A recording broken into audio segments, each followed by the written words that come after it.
मैले चाहिँ सिटलाई सेटअप गरिसकेको छु र सेटअप गरिसकेपछि हामीसित सबै यो इम्पिटी छ। यो सिटलाई सेटअप गर्दा चाहिँ यो एडनलाई इन्स्टल गर्ने हो। यो एडन इन्स्टल गर्ने चाहिँ एडनमा गएर अथवा डिस्क्रिप्सनमा भएको लिङ्कबाट त्यो एडनलाई चाहिँ इन्स्टल गर्न सकिन्छ। s.c.market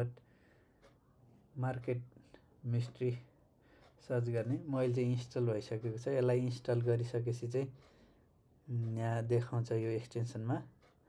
र यो कसरी सेटअप गर्ने के गर्ने भन्ने कुरो चाहिँ युजर म्यानुअलमा गएर अझै विस्तृत रूपमा युजर म्यानुअल लिङ्कमा गएर युजर म्यानुअल हेर्न सकिन्छ।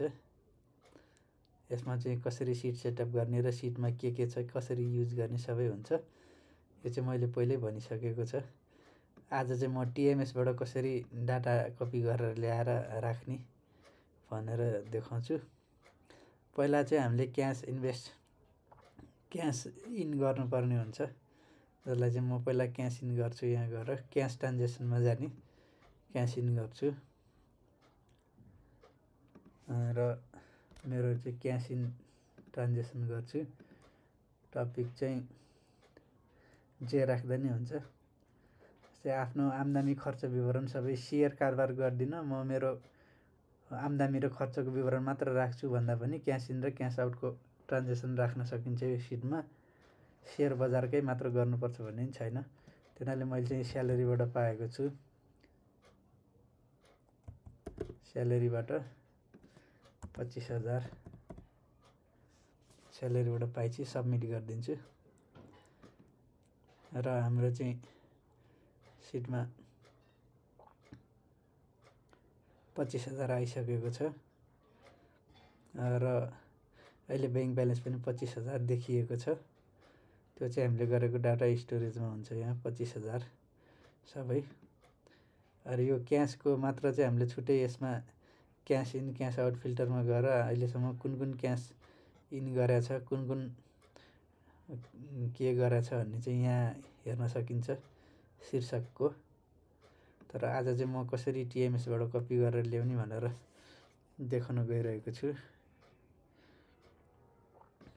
एक्सटेन्सनलाई चाहिँ हामी इनेबल गर्छौँ। पहिला मैले क्यास चाहिँ इनपुट गरिसकेको छ। क्यास इनपुट गरिसकेपछि चाहिँ अब मेरो बैङ्कमा चाहिँ 25,000 छ। म चाहिँ अब सेयर किन्न जाँदैछु भनेपछि मैले चाहिँ पहिला कोलेक्टर लोड गर्छु। एक क्यास ट्रान्जेक्सनमै गएर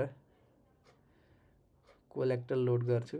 लोड कोलेक्टरमा चाहिँ मैले 25,000 कोलेक्टर लोड गर्दैछु।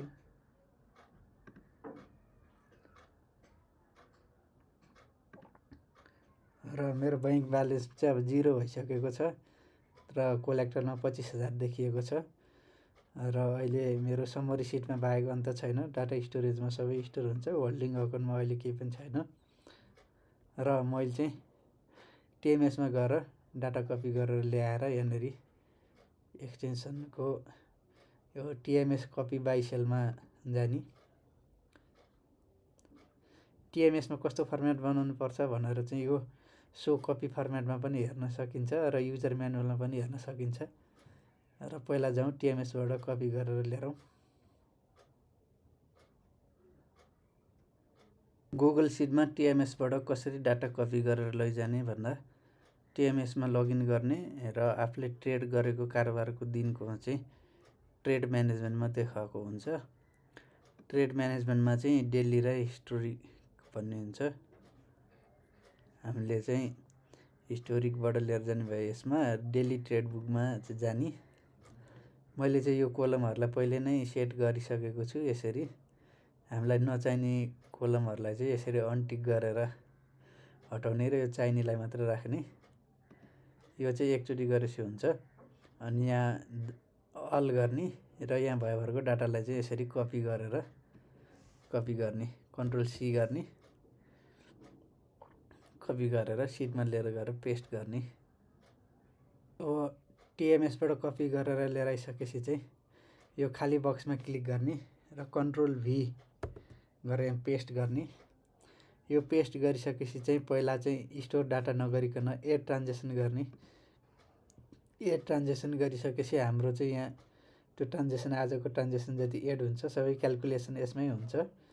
सिटमा स्टोर हुने मात्र हो, क्यालकुलेसन यसमा भइसकेको छ। त्यसपछि डाटा स्टोर गर्ने, डाटा स्टोरमा क्लिक गरिसकेपछि यो सक्सेसफुली डाटा स्टोर भइसकेको छ र मैले आज 19,883 को किनेछु। अब मेरो कोलेक्टलमा चाहिँ 5,000 बाँकी छ। यो किनेर कोलेक्टलबाटै घट्छ र बेच्यो भने कोलेक्टलमै बढ्छ। र अहिले चाहिँ स्टोरेजमा बाई सेलमा गएर हामीले यहाँ टिक लगाएर पनि डेट अनुसारको सेल गऱ्यो भने सेलको, बाई गऱ्यो भने बाईको यहाँ थपिँदै जाने हुन्छ।